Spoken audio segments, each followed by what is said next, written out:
اعوذ باللہ من الشیطان الرجیم بسم اللہ الرحمن الرحیم۔ جناب ڈپٹی اسپیکر،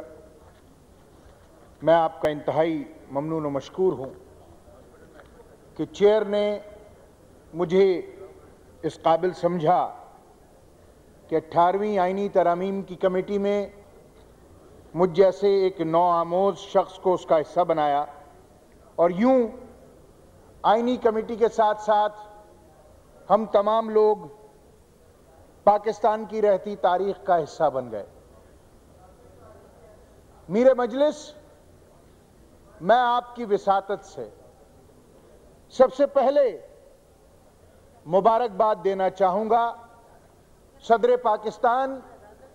جناب آصف علی زرداری صاحب کو، وزیر اعظم پاکستان جناب یوسف رضا گیلانی صاحب کو، اسپیکر صاحبہ کو، اس پورے ایوان کو، اور خاص طور پر چیئرمین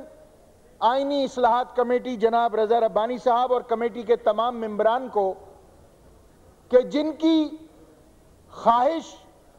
اور انتھک اور شبانہ روز محنت کے وجہ سے آج ہمیں یہ دن دیکھنا نصیب ہوا۔ جناب ڈپٹی اسپیکر، آپ کو یاد ہوگا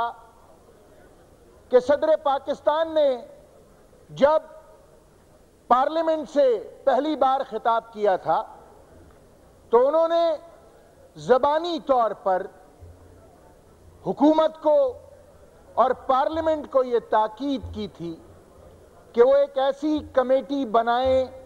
کہ جس کے ذریعے آئین میں ان تمام قباحتوں اور نقائص کا قلع کما کیا جا سکے کہ جس کی قوم کو شدید ترین ضرورت تھی۔ جناب ڈیپٹی اسپیکر، اس تواتر کے ساتھ جب صدر پاکستان نے دوسری بار اس پارلیمنٹ سے خطاب کیا تو اس بار انہوں نے تحریری طور پر اس بات کی اس پارلیمنٹ سے ضمانت چاہی کہ پچھلی بار جو ان کی ہدایات پر عمل درآمد نہیں ہو سکا، لہذا فی الفور ان کی ہدایات پر عمل درآمد کیا جا سکے، اور اس کے نتیجے میں بالآخر محترمہ اسپیکر صاحبہ کے احکامات کے مطابق ایک آئینی کمیٹی ترتیب دی گئی جو اولین طور پر 27 ارکان پر مشتمل تھی، جو بعد میں گھٹ کر 26 رہ گئے۔ اس میں اس بات کو یقینی بنایا گیا کہ 18ویں آئینی ترمیم کی راہ ہموار کی جا سکے۔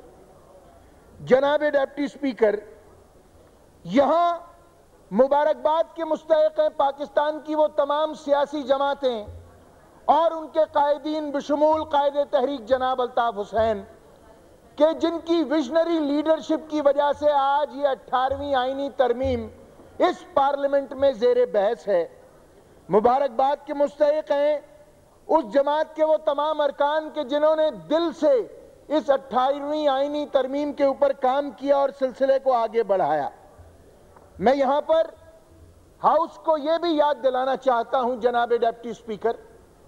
کہ بنیادی طور پر اگر آپ اس 18ویں آئینی ترمیم کی نوٹیفیکیشن کو دیکھیں تو آپ کو یہ اندازہ ہوگا کہ اس نوٹیفیکیشن میں بات کی گئی تھی کہ یہ آئینی اصلاحاتی کمیٹی چارٹر آف ڈیموکریسی کو سامنے رکھ کر آئین میں ترمیم کا اختیار چاہتی تھی۔ اس کے بعد آپ یہ بات بہت بہتر طریقے سے جانتے ہیں جناب ڈپٹی اسپیکر کہ چارٹر آف ڈیموکریسی محض 2 جماعتوں کے درمیان ایک انڈرسٹینڈنگ کا نام تھا اور پورے ہاؤس پر اس کو مسلط نہیں کیا جا سکتا تھا۔ لہٰذا جب جمہوری طریقے سے اس پر بات چیت شروع ہوئی تو پھر اس میں چارٹر آف ڈیموکریسی کے ساتھ ساتھ 17ویں ترمیم اور پھر اس کے بعد تمام جماعتوں کی جانب سے ایک پاکستان کے دیرینہ مسئلے صوبائی خود مختاری کے اوپر بھی بات کی گئی۔ لہٰذا اس کمیٹی کے دائرہ کار کو بڑھاتے ہوئے یہ بات طے کی گئی کہ اس میں نہ صرف چارٹر آف ڈیموکریسی کو سامنے رکھا جائے گا بلکہ 17ویں ترمیم کے اوپر بھی بات کی جائے گی اور پھر صوبائی خود مختاری کے اوپر بھی اس میں زیر بحث آرٹیکلز کو سامنے رکھا جائے گا۔ جناب ڈپٹی اسپیکر، سب سے اہم بات جو شاید اس پوری امینڈمنٹ کی تھی اور جس کے لیے بہت سارے لوگ بے چین تھے، وہ تھے 58(2)B کا خاتمہ۔ مجھے کہنے نہیں دیجئے جناب ڈپٹی اسپیکر کہ شاید صدر پاکستان آصف علی زرداری صاحب اس ملک کے وہ واحد صدر ہیں جنہوں نے پارلیمنٹ میں آ کر اس بات کا اعادہ کیا کہ وہ 17ویں ترمیم کے ذریعے جو ایک کوسائی پریزیڈنشل سسٹم اس ملک پر مسلط کرنے کی کوشش کی گئی، اس کی ان تمام شقوں کا خاتمہ کیا جائے اور اختیارات وزیر اعظم صاحب کے سپرد کیے جائیں۔ پہلے صدر تھے جناب آصف علی زرداری صاحب جنہوں نے اس بات کا اعادہ کیا، مگر میں یہاں اس بات کی تہ تک بھی پہنچنا چاہوں گا کہ جناب ڈپٹی اسپیکر انشاءاللہ 18ویں ترمیم کے اس پارلیمنٹ سے منظور ہوتے ہی اختیارات کا ارتکاز صدر پاکستان سے وزیر اعظم پاکستان تک چلا جائے گا، مگر ہمیں دیکھنا یہ ہوگا کہ کیا اختیارات کا یہ ارتکاز جو صدر پاکستان کے ہاتھوں سے نکل کر وزیر اعظم پاکستان تک جائے گا، کیا پاکستان کے 18 کروڑ عوام کی تقدیر کو بدل دینے کے لیے صرف یہی ایک قدم کافی ہے یا ابھی اور ایسی بہت ساری منزلیں ہیں کہ جو ہمیں طے کرنی ہیں؟ جناب ڈپٹی اسپیکر، اگر ہم پاکستان کی سیاسی تاریخ کا مطالعہ کریں تو ہمیں یہ صورتحال دیکھنے کو ملے گی کہ ہم نے یہ بھی دیکھا، پاکستان کی سیاسی تاریخ نے یہ بھی دیکھا کہ اختیارات 2 بار صدر پاکستان کے پاس گئے، وہاں سے 2 بار اختیارات واپس صدر پاکستان سے لے کر وزیر اعظم پاکستان کو دیے گئے، اور صدر اور وزیر اعظم کے اختیارات کی اس چپقلش کے درمیان ہم نے یہ بھی دیکھا، تاریخ نے یہ بھی لکھا جناب ڈپٹی اسپیکر کہ اختیارات آمروں کے پاس چلے گئے۔ صدر اور وزیر اعظم کی لڑائی کے دوران اختیارات آمروں کے پاس بھی جاتے دیکھے ہیں۔ اقتدار اور اختیار کی اس مثلث میں، اس تکون میں کہ جو صدر، وزیر اعظم اور چیف آف آرمی اسٹاف کے درمیان رہی، میرا سوال یہاں پر یہ بنتا ہے جناب ڈپٹی اسپیکر کہ کیا پاکستانی عوام کو اختیارات کی اس بندر بانٹ سے کبھی کوئی فائدہ پہنچا یا نہیں پہنچا؟ جناب ڈپٹی اسپیکر، ہم مناص القوم اس یوفوریا میں مبتلا ہیں، اس مجذوبانہ اور مجنونانہ کیفیت میں مبتلا ہیں کہ اگر اختیارات صدر سے لے کر وزیر اعظم کے ہاتھ میں دے دیے جائیں گے تو تمام مسائل حل ہو جائیں گے۔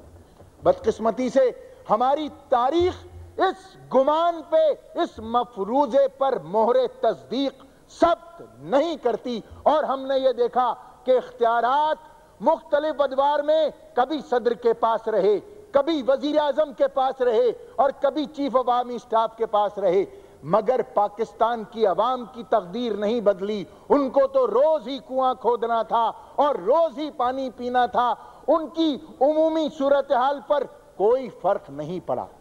جناب ڈپٹی اسپیکر، یہاں پر میرا نقطہ یہ ہے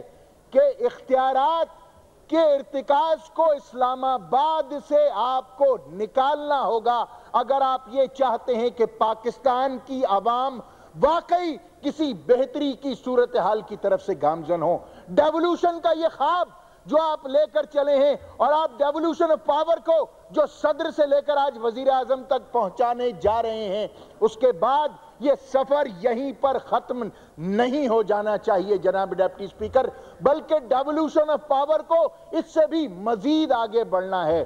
ہاں، مجھے اس بات کا افسوس ضرور ہے کہ شاید 18ویں ترمیم اختیارات کے اس ارتکاز کو صدر سے وزیر اعظم تک تو پہنچا دے گی، مگر وزیر اعظم سے وزیر اعلیٰ تک، وزیر اعلیٰ سے مقامی حکومتوں تک اور مقامی حکومتوں سے عوام تک پہنچانے کا سفر ابھی باقی ہے جناب ڈیپٹی سپیکر، اور اس کے لیے بھی ہمیں اسی طرح کمر بستہ رہنا ہے کہ جس طریقے سے اس